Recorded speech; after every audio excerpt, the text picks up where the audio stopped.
আপনারা দেখুন আমাদের গৌরী গোপিকা দেবী মাতাজি এখন সিঙ্গারা ভাজছে। সিঙ্গারাগুলো কেমন হচ্ছে অবশ্যই জানাবেন আপনারা কমেন্টে। এখানে প্রীতিপূর্ণা মাতাজি এগুলোকে সাজিয়ে সাজিয়ে রাখছে। মাতাজি একটু হরে কৃষ্ণ বলুন। মাতাজি তাকান, হরে কৃষ্ণ। আর এই যে আমাদের সুধাময়ী মঞ্জুরি দেবী দাসী এখানে সিঙ্গারার ময়দাটাকে বেলছে। মাতাজি একটু হরে কৃষ্ণ বলুন।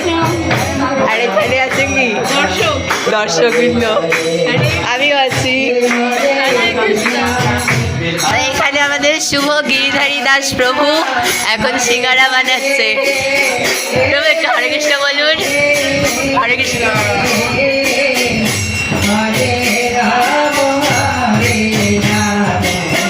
এখানে আলু মাখা আর এইখানে সিঙ্গারাগুলো তৈরি হচ্ছে।